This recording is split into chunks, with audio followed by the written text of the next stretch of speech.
Mi familia me ocultó que la casa de la abuela estaba bajo mi nombre, mientras se repartían sus cosas y me dejaban en la calle. Cuando descubrí el contrato ilegal, vinieron a suplicarme compartirles la casa. Les respondí que lo único que repartiría era su miseria entre ellos. Mi hermana me miró directo a los ojos y dijo, no es tu casa, nunca lo fue. Esa frase me perforó más fuerte que cualquier golpe. Había pasado la mañana trabajando un turno doble en la cafetería de Queens, sirviendo lattes tibios a oficinistas que no sabían ni pronunciar mi nombre. Y al llegar a la vieja casa de mi abuela en Astoria me encontré con cajas apiladas, muebles envueltos en plástico y mis tíos metiendo todo en un camión rentado como si el lugar ya no existiera. Me quedé parado en la entrada con las manos todavía oliendo a café rancio y pensé que me había perdido de algo, que quizá había habido una reunión familiar a la que nunca me invitaron. Pero no, era peor, me habían borrado por completo de la ecuación. Tenía 27 años, apenas pagando renta en un sótano compartido con un amigo, sin carro y sobreviviendo con propinas que iban directo al metro y a la comida de la semana. Para mí la casa de la abuela era solo un recuerdo, los veranos pegajosos comiendo helado en el porche, las navidades con olor a pavó y cloro, las discusiones en español mezcladas con inglés mal pronunciado de mis primos. Nunca imaginé que legalmente esa casa fuera mía, nunca. Y sin embargo, ese día descubrí que la abuela, en un acto que nunca contó a nadie, había puesto el título bajo mi nombre cuando cumplí 21 años. Mientras yo trabajaba jornadas de 12 horas pensando que no tenía nada, mi familia se estaba repartiendo todo como buitres hambrientos. Recuerdo el calor denso de esa tarde, típico verano neoyorquino donde el aire se siente como una esponja húmeda pegada a la piel. Caminé por el pasillo alfombrado, con ese olor a humedad que siempre tuvo la casa, y encontré a mis tíos rodeados de cajas de la vajilla de porcelana. Mi primo tenía una cerveza en la mano, sentado en la mesa que alguna vez usábamos para jugar lotería. ¿Qué hacen?, pregunté, con un hilo de voz. Él sonrió con desprecio y respondió, pues repartiendo lo que queda, ¿o esperabas algo para ti? El resto se rió flojo, como si yo fuera un intruso en un escenario montado para ellos.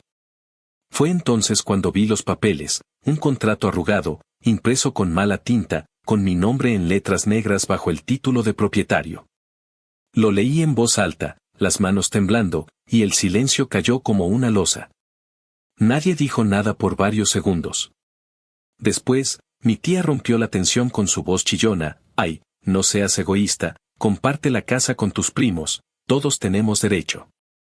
Me quedé helado, mirando el papel que pesaba más que cualquier deuda. ¿Derecho a qué?, pensé. Yo había pasado años recogiendo vómito de borrachos a las 3 de la mañana, contando monedas para completar el pasaje, mientras ellos vivían como si la casa fuera una herencia común. Nadie se dignó a decírmelo. Nadie me dio una sola pista. El primo mayor, con su voz gruesa, añadió, la abuela lo hizo para que no tuvieran que pagar impuestos, pero todos sabemos que esto es de la familia. No te vayas a poner en plan de dueño ahora. Su arrogancia me revolvió el estómago. Mi hermana me agarró del brazo y murmuró, entiende, lo hicimos por el bien de todos. Sentí el calor subirme a la cara, la garganta cerrada, y apenas pude responder, lo único que hicieron fue joderme. Se hizo un silencio incómodo, roto solo por el aire acondicionado viejo que zumbaba en la sala. Ahí me cayó la verdad con todo su peso, mi propia sangre había decidido dejarme fuera, tratarme como un extra en una obra donde ya habían repartido los papeles. La abuela me había dejado la casa porque sabía lo que yo aguantaba, porque me veía romperme la espalda en trabajos mal pagados. Ella había vivido toda su vida rodeada de esas mismas personas que ahora estaban guardando cubiertos en cajas de cartón, y decidió que yo debía tener al menos un lugar fijo, un techo. Pero ellos, ciegos de codicia, se la pasaron años actuando como si la casa fuera suya. Me ardían los ojos, no sabía si llorar o gritar. Uno de mis tíos, con esa calma pasivo-agresiva que siempre tuvo, intentó darme una palmada en el hombro. Mira, mijo, nadie te quiere hacer daño. Solo hay que ser justos. Tú no puedes cargar con esto solo. Compartimos la casa y todos felices. Esa frase fue el golpe final. Justos, dijo. Mientras yo dormía en sillones prestados y comía sándwiches fríos después de dobles turnos, ellos se repartían sofás, vajillas y recuerdos como si fueran dueños legítimos. No había justicia en nada de lo que estaban haciendo. Recuerdo que apreté los dientes hasta sentir que se me partían. La casa estaba llena de ese ruido áspero de gente cargando cajas, arrastrando muebles por el piso de madera. El eco me golpeaba los nervios. Quise salir corriendo, pero algo dentro de mí se encendió. Les respondí con la voz más firme que me salió: lo único que voy a repartir es la miseria que se merecen. Nadie dijo nada. Mi hermana me miró con lágrimas que parecían de rabia más que de dolor. Mi primo soltó una carcajada nerviosa. Y yo supe en ese instante que no iba a ceder. Salí al porche, el sol todavía cayendo fuerte sobre la calle tranquila. Un par de vecinos curiosos miraban desde lejos, cegaramente preguntándose por qué había tanto movimiento. Respiré hondo, el olor a gasolina y a pasto recién cortado mezclándose en el aire, y pensé en todo lo que me habían quitado, no solo la casa, sino la confianza, la idea de familia. La inocencia de creer que en los peores momentos alguien estaría de tu lado. Me dejaron afuera sin remordimientos, como si no valiera nada. Esa herida era más profunda que cualquier pelea de herencia. Caminé varias cuadras con los bolsillos vacíos y la cabeza llena de voces. Recordaba a la abuela haciéndome prometer que nunca me dejaría pisotear por nadie, que en este país había que aprender a morder antes de que te mordieran. Y ahí estaba yo, con un título legal en la mano y una familia entera tratando de arrancármelo. Me senté en un banco frente a un deli de la esquina, viendo a los niños jugar en la acera y escuchando el ruido constante de autos pasando. Pensé en todas las veces que aguanté insultos de clientes en el café, en cómo mi hermana me pedía prestado dinero que nunca devolvía, en cómo mis tíos me ignoraban en las reuniones. Todo se conectaba en una sola verdad: nunca me habían querido ver levantar cabeza. Esa noche regresé al sótano donde vivía con mi amigo. Le conté lo que había pasado, mostrándole el papel con mi nombre. Se quedó en silencio, luego soltó un silbido largo. Dude, esa casa es tuya. No los dejes joderte. Me preparó un plato de pasta barata, y mientras comíamos sentí un calor extraño, no era solo enojo, era una especie de claridad. Sabía que tenía la ventaja, que por primera vez las cartas estaban de mi lado. Y ellos ni siquiera podían disimular su desesperación. No dormí esa noche. Cerré los ojos, pero la frase de mi hermana rebotaba en mi cabeza: no es tu casa, nunca lo fue. Esa mentira repetida tantas veces que casi parecía verdad. Pero yo tenía la prueba en papel, el contrato que la abuela había firmado años atrás. Cada palabra era una bala lista para dispararles en la cara. Me di cuenta de que mi venganza no sería gritos ni golpes, sino algo más frío y duradero: dejar que se ahogaran en su propia codicia mientras yo reclamaba lo que legítimamente era mío. Me imaginé el futuro: cerraduras nuevas, ventanas reparadas, habitaciones llenas de silencio en lugar de peleas. Me vi tomando café tranquilo en la cocina sin que nadie me dijera que no tenía derecho a estar ahí. La casa no era solo un lugar, era un símbolo. Y ellos me lo habían intentado arrebatar con trampas baratas. No iba a permitirlo. Esa misma madrugada me prometí que cada paso que diera sería para recordarles que ya no podían manipularme, que ya no era el mismo chico que tragaba basura solo para no armar problemas. La traición de mi familia se convirtió en gasolina. Cada recuerdo de ellos burlándose, cada mirada condescendiente, cada palabra falsa, todo se acumulaba en mi pecho como un fuego imposible de apagar. Y mientras miraba el techo húmedo del sótano, entendí que había llegado mi momento. No iba a pedir disculpas ni favores. No iba a compartir ni un pedazo de lo que era mío. Habían cavado su propia tumba al dejarme afuera, y ahora solo me quedaba empujar la tierra encima. No sabía todavía cómo, pero ya no había marcha atrás. La abuela me había dejado esa casa como un escudo, y yo iba a convertirlo en espada. Y aunque me temblaran las manos, aunque el miedo me mordiera de noche, cada día me acercaba más a la certeza de que el final de ellos sería exactamente lo que merecían, el mismo vacío que intentaron dejarme a mí. Actualización 1. 2 semanas después, la casa ya no era el mismo escenario de rapiña, pero tampoco era un refugio tranquilo. El eco de la traición seguía pegado a las paredes, como si los insultos y las risas burlonas de mi familia hubieran quedado atrapados en la madera vieja y las alfombras húmedas. Durante esos 14 días, mi teléfono no dejó de sonar. Llamadas a todas horas, mensajes de texto con emojis hipócritas, correos electrónicos con asunto de hablemos o podemos arreglarlo. La mayoría eran súplicas disfrazadas de buenos modales. Otros eran amenazas veladas, como el de mi primo mayor que escribió, no puedes contra todos nosotros. Al final tendrás que ceder. Yo los leía mientras sacaba café en el turno de la mañana y sentía una mezcla de rabia y satisfacción. Rabia por su descaro, satisfacción porque cada palabra confirmaba que tenían miedo, que el poder se les había escapado de las manos. El primer fin de semana después del descubrimiento, me acerqué a la casa solo para comprobar que todavía seguía en pie y que no habían intentado un último saqueo. El calor seguía insoportable, humedad pegada al cuello, y mientras caminaba por la calle vi a un par de vecinos observando desde sus jardines. Me saludaron con un gesto tímido, como si supieran algo del drama que se cocinaba puertas adentro. Cuando abrí con la llave vieja, noté de inmediato que habían forzado la cerradura en mi ausencia. El picaporte estaba flojo, apenas colgando. Sentí un escalofrío recorrerme la espalda. No era paranoia, mis tíos o mis primos habían intentado entrar de nuevo. Ese fue el momento en que decidí que no iba a esperar otra emboscada. Al día siguiente, después de un turno doble que me dejó las manos temblorosas de tanto apretar el portafiltro de la máquina de espresso, llamé a un cerrajero en Queens. Me costó $180, dinero que tenía reservado para pagar parte de la renta del sótano donde aún vivía.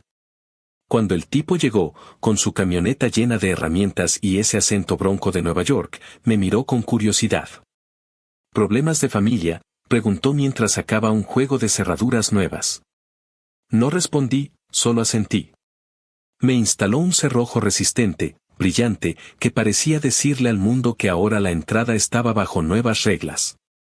Cuando escuché el clic final, me invadió una calma extraña, como si por primera vez hubiera puesto una línea divisoria entre lo que era mío y lo que ellos nunca volverían a tocar. No pasó mucho para que esa decisión tuviera consecuencias. Ese mismo domingo por la tarde, cuando el sol todavía quemaba sobre el asfalto y la humedad hacía que la camisa se pegara a la piel, escuché golpes fuertes en la puerta. Me asomé por la ventana del piso de abajo y vi a mi primo menor, el mismo que había reído en mi cara semanas atrás, pateando la entrada con rabia. «Esa no es tu casa, cabrón», gritaba, la voz cargada de desesperación. Tenía los nudillos rojos de tanto golpear la madera. Grabé todo con mi celular, el sudor bajándome por la frente mientras trataba de mantener la mano firme. Quería pruebas, quería que cada segundo quedara registrado, porque sabía que ellos no se iban a detener.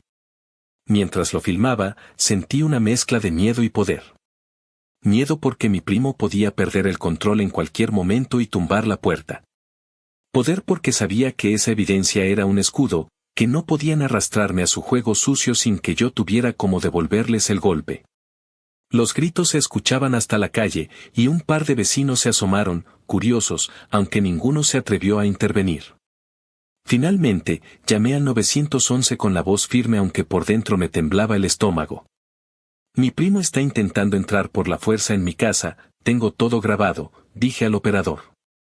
La policía llegó en menos de 15 minutos, sirenas cortando el aire caliente de la tarde. 2 oficiales bajaron del coche, miradas cansadas, manos apoyadas en el cinturón. Mi primo intentó cambiar el discurso, alegando que había dejado pertenencias adentro. Pero cuando les mostré el título de la casa y el video grabado en mi celular, la balanza se inclinó. Uno de los oficiales, con tono seco, le advirtió, si vuelve a poner un pie aquí sin permiso, tendrá una orden de restricción encima. El rostro de mi primo se transformó en una máscara de odio y humillación. Me lanzó una mirada cargada de veneno antes de alejarse a pasos torpes, mascullando insultos. Esa noche no dormí bien. El eco de los golpes en la puerta me perseguía cada vez que cerraba los ojos. Imaginaba a mi primo regresando con otros, con más rabia, con más fuerza. Me levantaba cada hora para comprobar las cerraduras, caminando descalzo por el piso frío de la cocina, escuchando el tic-tac del reloj en un silencio que pesaba como plomo. Pero entre esos episodios de ansiedad había algo que no podía evitar sentir: satisfacción. Por primera vez, ellos eran los que se veían expuestos, los que temían perderlo todo. Durante la semana siguiente, los intentos de manipulación se intensificaron. Mi hermana me llamaba llorando, con voz temblorosa, diciendo que la familia se estaba rompiendo y que todo podía solucionarse si yo accedía a compartir la casa. Yo la escuchaba en silencio, hasta que al final respondía con monosílabos. No le gritaba, no la insultaba, solo le dejaba claro que mi decisión era inamovible. Ella intentaba jugar la carta emocional: ¿de verdad vas a dejar a tu propia sangre en la calle? Yo miraba el contrato sobre la mesa mientras le decía: no los estoy dejando en la calle, ellos me dejaron ahí primero. Colgaba sin esperar respuesta, dejando que el silencio fuera mi arma. Los mensajes de texto se volvieron más agresivos. Mi tía escribió: eres un malagradecido, tu abuela se avergonzaría de ti. Esa frase me atravesó como un cuchillo, porque por un segundo temí que fuera verdad. Pero luego recordé las manos arrugadas de mi abuela acariciando las mías, su voz diciéndome en español bajito que siempre debía cuidar de mí antes que de cualquiera. Ella sabía a quién le dejaba la casa, sabía lo que significaba. Esa certeza me sostuvo. Con cada llamada ignorada, con cada mensaje eliminado, sentía que recuperaba un poco de control. No era solo la casa, era mi derecho a no ser el chivo expiatorio de sus miserias. Mientras ellos se desesperaban, yo empezaba a ver el futuro con un matiz distinto. No quería compartir, no quería negociar. Quería que se hundieran en su propia codicia, que cada intento de arrebatarme lo mío los desgastara más, los desgajara desde adentro. La tensión alcanzó un nuevo nivel un viernes por la noche. Regresaba del café, agotado, con la espalda molida de cargar cajas de leche y bolsas de café. Al doblar la esquina, vi estacionado un auto viejo frente a la casa. Reconocí la silueta de mi tío sentado adentro, encendiendo un cigarrillo tras otro. Se quedó ahí, vigilando, como si esperara que saliera para confrontarme. No bajé del todo la guardia. Entré directo, cerré las puertas y apagué las luces, dejándolo con su cigarro y su impotencia. Esa escena se repitió un par de veces durante la semana, como una sombra que rondaba el perímetro. Pero yo ya no era el mismo de antes, cada vez que veía sus intentos de intimidación, me convencía más de que estaba ganando. La paranoia era inevitable. Dormía con el celular cargado, el número de la policía listo para marcar. Cada ruido extraño en la noche me hacía brincar de la cama. Pero entre todo ese miedo latente, también había una chispa de triunfo. Sabía que estaban acorralados, que mi simple existencia como dueño legítimo de la casa les destruía sus planes de repartirse los restos de la herencia. Esa primera actualización en mi vida después de descubrir la verdad fue un torbellino de llamadas, insultos, llantos y amenazas. Pero en el fondo, lo que más importaba era que yo ya había trazado una línea definitiva. Cerré las puertas con cerraduras nuevas, puse un límite que jamás pensé que tendría la fuerza de imponer. Y aunque las noches fueran largas y los días cargados de miedo, me repetía una y otra vez que había hecho lo correcto. Porque mientras ellos se desgarraban tratando de quitarme lo mío, yo los miraba desde adentro con la certeza de que por primera vez eran ellos los que probaban su propia medicina: impotencia, frustración y desesperación. Actualización 2. Un mes después de aquella tarde en que cambié las cerraduras y vi a mi primo golpear la puerta como un loco, la tormenta no había cesado, solo había cambiado de forma. Las llamadas ya no eran solo gritos o súplicas. Esta vez decidieron ponerse más formales. Una mañana, mientras bebía un café aguado en el turno de apertura, recibí un sobre grueso con remitente de una oficina de abogados en Brooklyn. Mis manos temblaban mientras lo abría, todavía con el uniforme manchado de leche seca. Dentro había una carta en un lenguaje frío, con sellos y membretes que buscaban intimidar. Mis tíos habían contratado a alguien para argumentar que la transferencia de la casa era inválida, que existía vicio de consentimiento, que podrían llevarme a juicio. Sentí que la sangre me bajaba de golpe, que el piso se abría. Por un segundo, pensé que quizá lo perdería todo, que me dejarían sin nada aunque la casa llevara años bajo mi nombre. Esa noche no pude concentrarme en nada. Caminaba por la sala de la casa, viendo las cajas que aún quedaban apiladas en las esquinas, los muebles viejos que nadie había querido. El papel del abogado estaba en la mesa como un enemigo silencioso. Lo releí tantas veces que me sabía de memoria las frases: nuestro cliente reclama, la transferencia fue improcedente, se buscará la nulidad. Cada palabra era un disparo al estómago.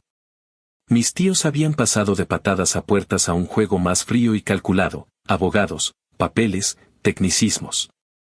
Me acosté en el colchón inflable que había puesto en uno de los cuartos vacíos, con la carta doblada bajo la almohada, y dormí poco, entre imágenes de juicios y desalojos. Al día siguiente, en el café, se lo conté a un compañero de trabajo. Mientras servíamos croissants a una fila de oficinistas apurados, él me dijo que conocía a una abogada de inmigración que había ayudado a su hermano en un caso familiar complicado. No era especialista en bienes raíces, pero sabía enfrentarse a trampas legales. Tomé el número como si fuera un salvavidas. Esa misma noche la llamé. Su voz era firme, rápida, con ese tono de alguien acostumbrado a tratar con gente que quiere aprovecharse. Me dio cita en su oficina en Jackson Heights. Cuando llegué, la oficina estaba en el segundo piso de un edificio viejo con letreros en español y bengalí. Había olor a incienso y a café recién hecho.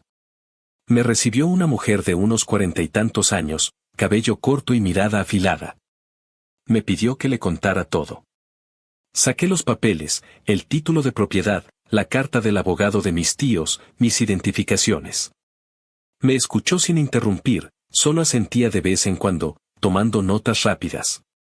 Al final, sonrió con una mezcla de ironía y cansancio.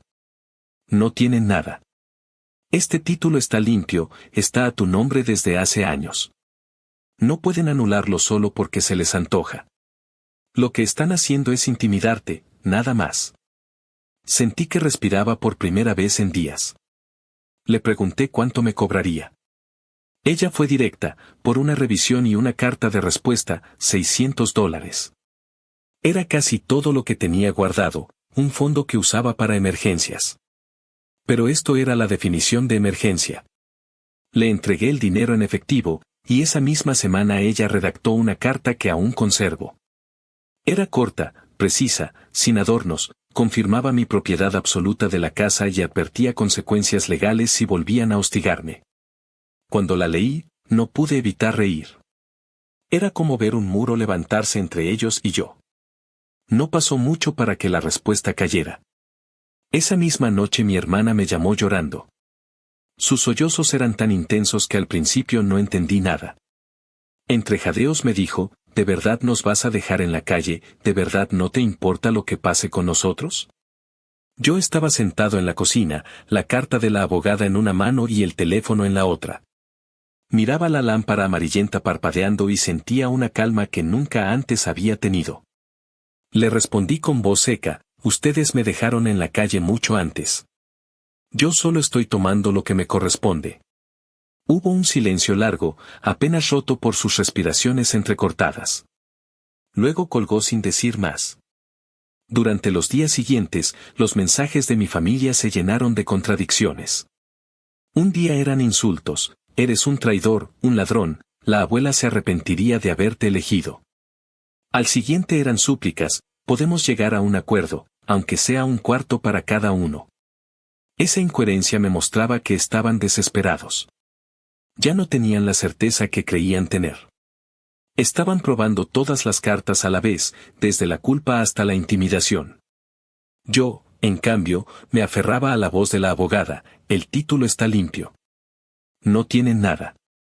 Recuerdo especialmente una tarde lluviosa en que fui a comprar comida china para llevar. Mientras esperaba el chow mein en el local, recibí un mensaje de voz de mi tía. Su tono era tan teatral que casi solté una carcajada. Decía que se estaba enfermando del corazón por el estrés, que si yo no compartía la casa podría ser responsable de su muerte. Me la imaginaba tumbada en el sofá, inventando síntomas. Cerré el mensaje sin responder. Esa indiferencia era mi mejor venganza. Sin embargo, no todo era triunfo. El miedo seguía ahí, constante. Cada vez que escuchaba pasos afuera de la casa por la noche, pensaba que podían intentar otra entrada. Cada vez que recibía un sobre en el buzón, mi estómago se encogía temiendo otra amenaza legal. Caminaba por los cuartos vacíos con el celular en la mano, como si las paredes pudieran susurrar advertencias. Era una calma tensa, un campo minado. Pero también era un terreno que por fin podía llamar mío. La abogada me sugirió algo más, registrar una notificación oficial en el condado para reforzar el título, un trámite que costaba un poco más pero blindaba la propiedad. Lo hice, gastando otros pocos cientos que tenía ahorrados. Cuando salí de la oficina del condado en Queens, con el sello oficial en mis manos, sentí que el aire frío del final de septiembre me llenaba de una fuerza nueva. Era como si las calles, los árboles anaranjados por el otoño, el ruido de los buses, todo me estuviera diciendo que esta vez nadie podía arrancarme lo mío. La rabia de mi familia no tardó en aumentar. Un sábado por la tarde, mientras limpiaba la cocina, escuché a través de la ventana la voz de mi primo mayor. Estaba en la acera, hablando con alguien por teléfono, diciendo que yo era un desgraciado y que me iba a arrepentir. Cerré las cortinas y me quedé en silencio, escuchando solo el goteo del grifo. No salí, no respondí. Lo dejé ladrar al vacío. Esa impotencia era castigo suficiente. Empecé a notar cómo el caos se extendía entre ellos mismos. Me llegaban rumores de que mis tíos discutían sobre quién debía pagar al abogado, de que uno de mis primos había vendido un televisor que habían sacado de la casa y no compartió el dinero. La supuesta unión familiar se resquebrajaba. Y yo, desde el interior de las paredes que intentaron arrebatarme, los observaba desmoronarse. No necesitaba mover un dedo para verlos hundirse. Las noches seguían siendo largas, con sueños llenos de juicios y casas que se derrumbaban. Pero cada mañana, al despertar y ver la luz entrar por las ventanas de la sala, recordaba que esa luz era solo mía. La carta de la abogada estaba sobre la mesa, como un recordatorio silencioso de que ya no estaba desarmado. Esa certeza era un bálsamo contra los fantasmas que mi familia intentaba soltar sobre mí. La segunda etapa de esta historia fue la más dura, enfrentar el miedo a los papeles, a las amenazas con membrete, al monstruo del sistema legal que ellos creían que podía aplastarme. Pero resultó que ese monstruo era solo humo, y yo tenía más poder del que jamás imaginé. Mientras ellos se desgarraban en discusiones y mentiras, yo me fortalecía en silencio. Y aunque aún sentía el corazón golpear fuerte en las noches solitarias, había algo que ya no podían quitarme. La certeza de que la casa era mía y de que cada intento suyo por romperme solo los acercaba más a destruirse entre ellos. Actualización 3. 3 meses después de aquella primera carta de los abogados de mis tíos, el aire ya olía a invierno temprano en Queens. Las hojas caídas crujían bajo mis botas cada vez que entraba o salía de la casa, y el frío se colaba por las rendijas de las ventanas viejas. Había pasado de un calor pegajoso y húmedo a un viento cortante que obligaba a usar chaquetas gruesas desde octubre. La casa se sentía más mía, más sólida, pero la tensión con mi familia no había desaparecido. Solo había mutado en algo más silencioso, más venenoso. Ya no eran llamadas constantes ni gritos en la puerta. Ahora eran mensajes cortos, rumores esparcidos por conocidos y silencios cargados que pesaban más que cualquier insulto. Las cartas legales se habían detenido después de la respuesta firme de mi abogada y la inscripción en el condado, pero mi familia encontró nuevas formas de morder. Un primo lejano me mandó un mensaje de texto una noche: todos hablan de ti, dicen que nos robaste. Me quedé mirando la pantalla iluminada, sentado en la sala oscura de la casa, escuchando el viento afuera y pensando en lo fácil que era torcer la historia. De repente yo, el mismo que había sido ignorado y dejado a un lado durante años, me convertía en el villano de su relato. No respondí. Borré el mensaje y lo dejé flotar en ese mar de mentiras en el que ellos mismos nadaban. Mientras tanto, la casa me exigía atención. El sistema de calefacción estaba prácticamente muerto, y si quería sobrevivir a un invierno en Nueva York sin congelarme tenía que invertir. Compré calefactores eléctricos, baratos pero efectivos, que llenaron las habitaciones de un zumbido constante y un calor seco. Me gasté más de lo que debía, pero cada vez que encendía uno y sentía el aire tibio en la cara, era como si la casa me dijera, bien, estás resistiendo, no te dejarás vencer por ellos ni por el frío. Un domingo de noviembre, mientras instalaba un calefactor en el cuarto que había sido de mis primos, recibí una llamada inesperada. Era un amigo de infancia, alguien que todavía vivía en el barrio. Me contó entre susurros que había visto a 2 de mis tíos discutiendo a gritos en la cocina de otro pariente. El tema, el dinero de los muebles de la abuela.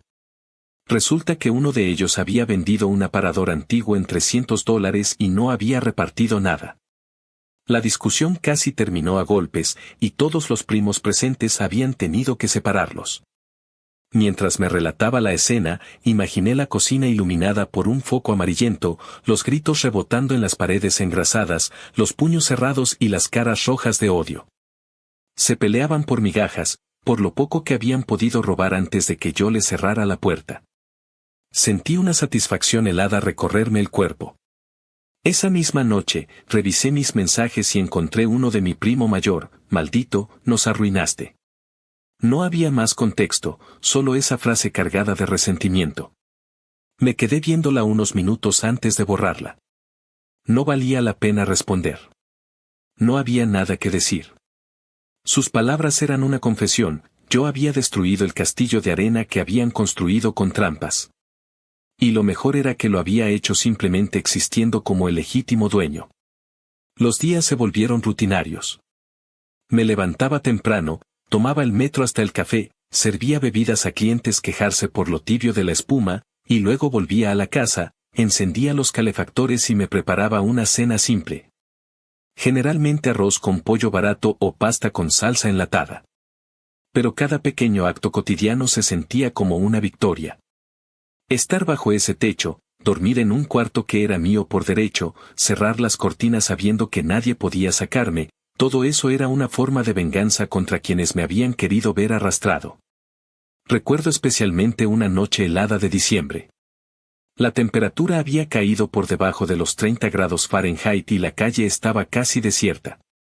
Yo estaba sentado en el cuarto donde dormía de niño, la pintura aún descascarada, mirando las sombras que las luces de la calle proyectaban en las paredes. Afuera se escuchaba el ruido lejano del metro, ese traqueteo constante que siempre había acompañado mi infancia.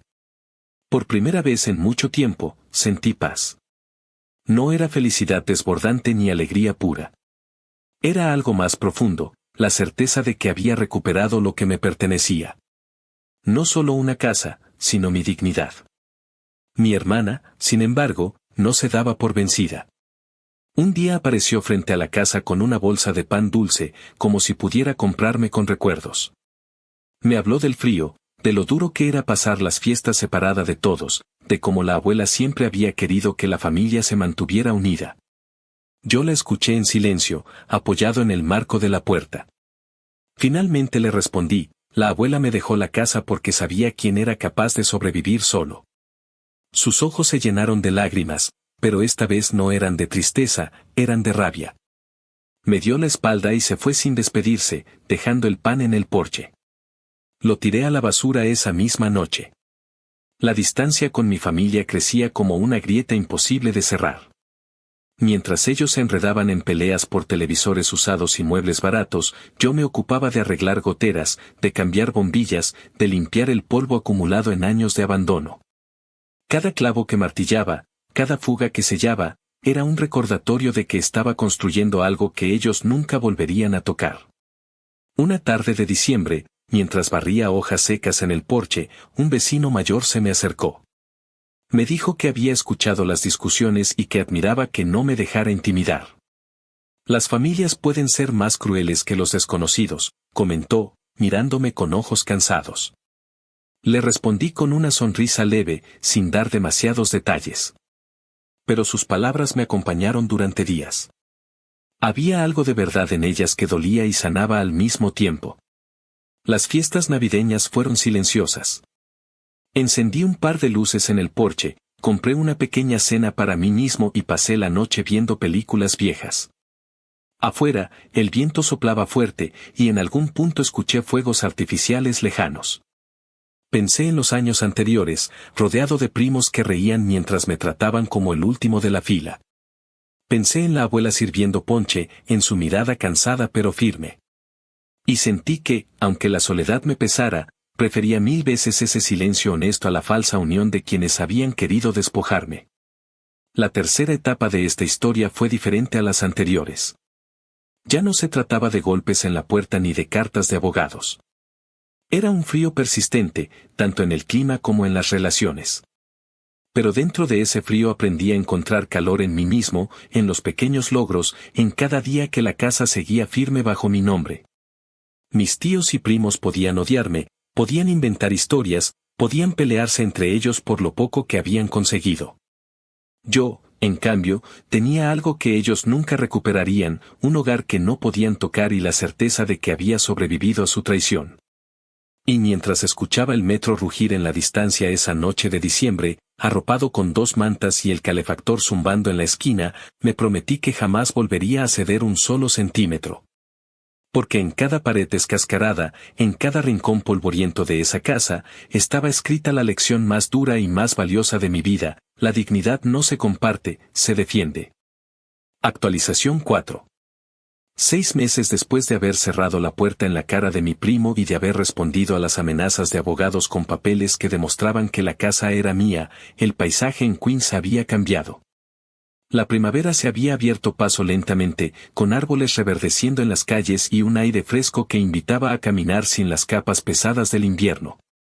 Pero en mi vida, la verdadera transformación no estaba afuera, estaba dentro de las paredes de la casa, en la manera en que empecé a habitarla como dueño real, y en cómo mi familia, incapaz de aceptar la derrota, intentó una última jugada de manipulación emocional. Para entonces ya no recibía tantas llamadas ni mensajes cargados de insultos. La rabia de mis tíos había mutado en silencio, un silencio incómodo que olía a resentimiento, pero también a rendición parcial. Sin embargo, no estaban dispuestos a desaparecer del todo. Habían comprendido que por la vía legal no tenían nada que hacer, que el contrato firmado por la abuela era una muralla inquebrantable. Entonces cambiaron de estrategia, en vez de pelearme con abogados, quisieron seducirme con supuestas muestras de nostalgia y unión familiar. Yo ya estaba en otra etapa. Decidí rentar el piso de arriba, un espacio grande que llevaba meses vacío y que me recordaba demasiado a las reuniones ruidosas de mis primos. Lo limpié a fondo, pinté las paredes con ayuda de un amigo y publiqué un anuncio sencillo en internet. No pasó mucho tiempo antes de que una pareja joven, estudiantes de posgrado en Manhattan, viniera a verlo.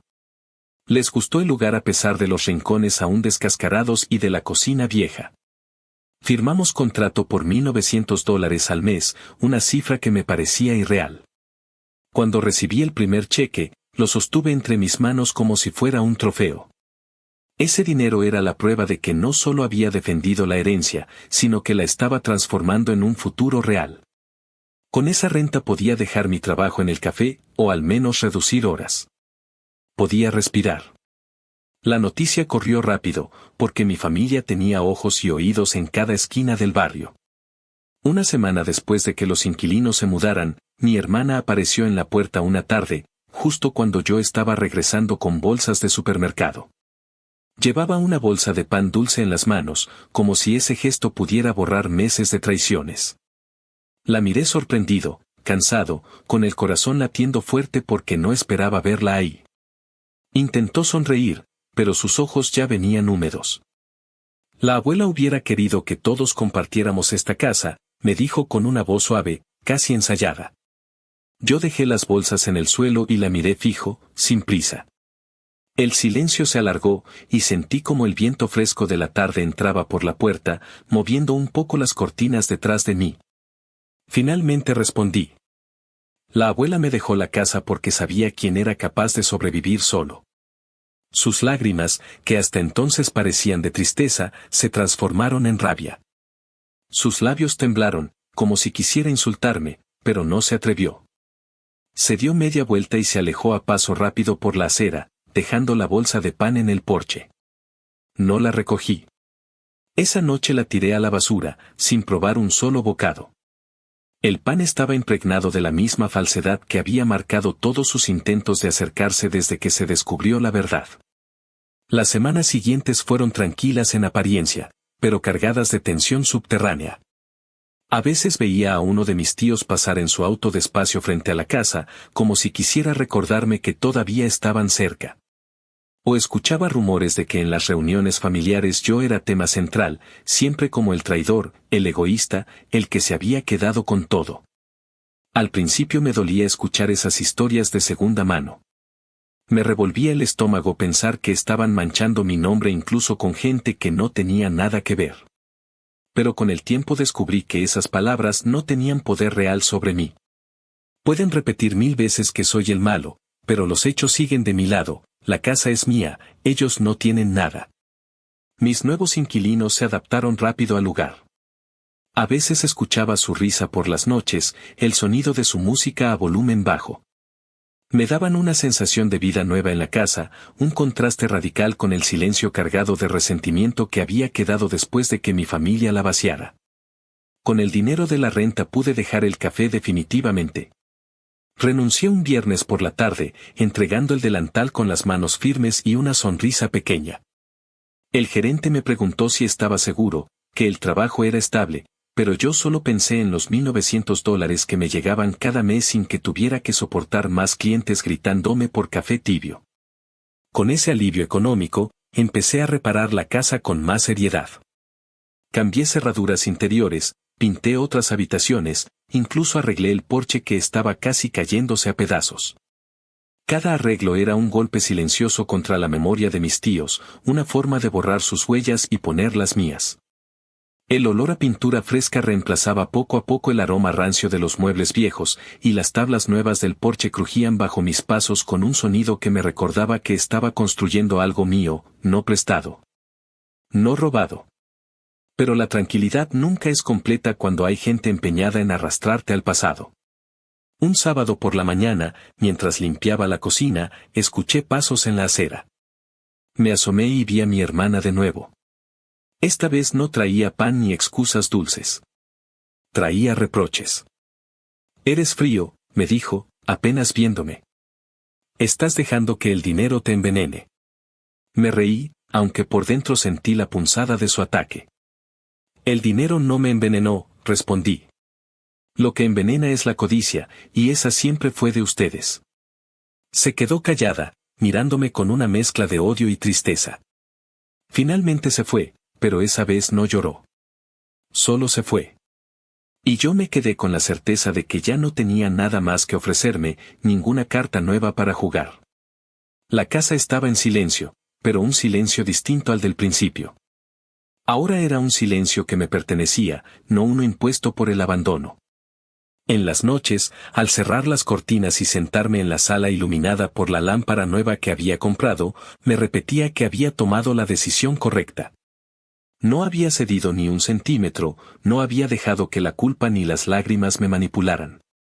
Mi familia podía seguir inventando historias, podía seguir viéndome como un traidor. Pero yo sabía la verdad. Y lo más importante, vivía en ella, la pisaba cada día, la respiraba en cada rincón de la casa. La cuarta etapa de todo esto no fue de gritos ni de demandas, sino de pruebas emocionales más sutiles. Mi familia intentó disfrazar su codicia con nostalgia, intentó venderme la idea de que la abuela quería unidad. Pero yo ya había aprendido a reconocer esas trampas. No era unidad lo que buscaban, era volver a abrir la puerta que yo había cerrado con tanto esfuerzo. Y no iba a permitirlo. No después de todo lo que había aguantado. Ese verano, mientras el sol se ponía sobre las calles tranquilas de Queens y yo escuchaba a mis inquilinos reírse en el piso de arriba, comprendí que mi venganza no era un acto de fuego, sino de paciencia. No necesitaba gritarles en la cara ni verlos humillados públicamente. Bastaba con vivir bien, con transformar lo que intentaron robarme en mi sostén, en mi futuro. Y cada día que pasaba, cada cheque de renta, cada clavo nuevo en la madera, era un recordatorio de que ellos habían perdido. Actualización final. Un año después de aquella primera confrontación en la sala llena de cajas, la historia ya no tenía el mismo ruido que al principio. No había gritos en la puerta, ni cartas con membretes que buscaban intimidarme, ni llamadas constantes de mi hermana entre lágrimas y reproches. El tiempo había hecho lo suyo, pero no en el sentido de reconciliación o perdón, sino en la forma de un silencio denso, definitivo, que pesaba en cada encuentro casual con algún familiar en las calles de Queens. Ese silencio era el recordatorio de que yo había ganado. La casa, que antes parecía un campo de batalla, se había convertido en mi refugio y en mi victoria tangible. Había logrado alquilar el piso de arriba a aquella pareja de estudiantes de posgrado que, con sus risas y conversaciones nocturnas, trajeron vida nueva a un espacio que había estado vacío y lleno de recuerdos envenenados. Los $1,900 mensuales se convirtieron en la base de una estabilidad que nunca había conocido.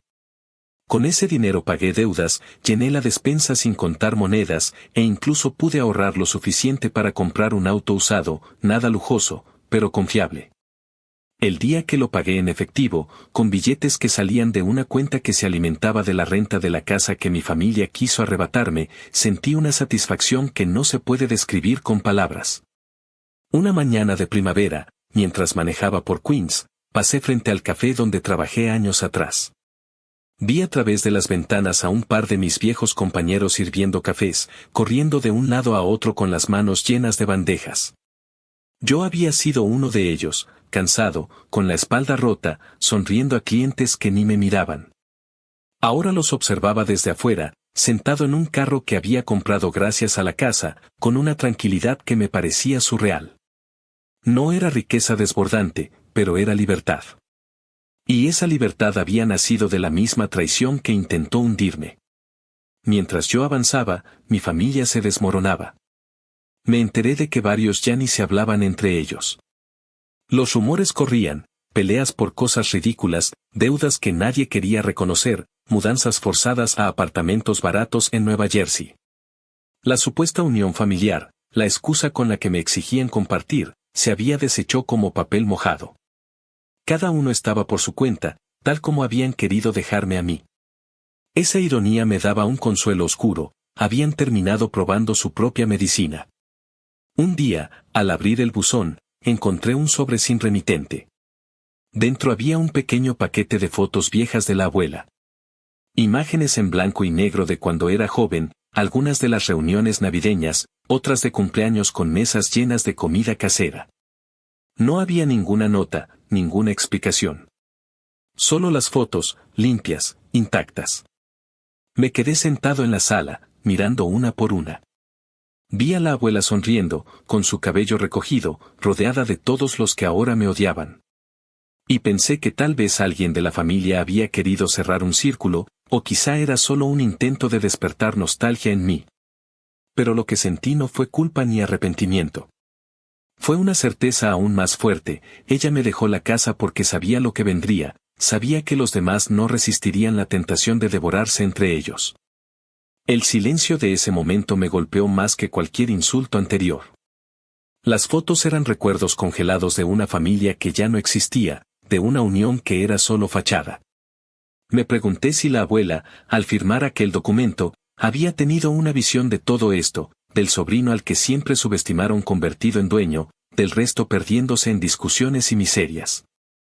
En las noches, al cerrar la puerta de la casa y escuchar el clic del cerrojo nuevo, me invadía una calma que jamás conocí en los años de incertidumbre. Caminaba por los pasillos con las luces bajas, escuchando a lo lejos la risa de mis inquilinos o el murmullo de la televisión, y sentía que cada rincón de esa casa respiraba conmigo. Ya no era un espacio tomado por la codicia, ya no era un botín en disputa. Era un hogar reconstruido desde el vacío, desde el dolor, pero mío en cada ladrillo. Hubo días en que pensé en lo fácil que habría sido ceder, dejarme llevar por la culpa o por el miedo a los abogados.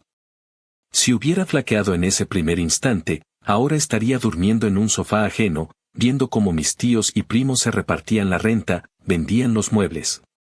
Destruían el legado de la abuela sin pensar en nada más que en sus bolsillos. Pero no cedí. Y esa decisión marcó todo lo que vino después.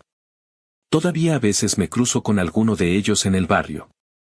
Nos miramos a los ojos unos segundos, suficientes para sentir toda la historia que nos separa, y luego seguimos de largo sin decir palabra. No hay insultos ni súplicas ya. Solo ese silencio que corta más que cualquier frase. Yo sé que me odian. Ellos saben que no pudieron vencerme. Y esa es la verdadera sentencia. Un año después, la venganza no es un acto explosivo, no es un grito ni un golpe. Es la calma de manejar por Queens en un carro pagado con mi esfuerzo, es el sonido de la llave entrando en la cerradura de la casa cada noche, es la certeza de que lo único que repartí fue la miseria que ellos mismos se ganaron. Porque en el fondo, ese fue siempre el verdadero castigo, que se quedaran con las manos vacías, que se devoraran entre ellos, que vivieran sabiendo que el único al que intentaron borrar fue el que terminó de pie. Dueño absoluto del único bien que valía algo. Y yo, cada vez que cierro la puerta detrás de mí y me siento en la sala iluminada por la lámpara nueva, sé que esa es la última palabra de esta historia, gané. Y lo hice sin compartir ni un pedazo de lo que intentaron arrebatarme.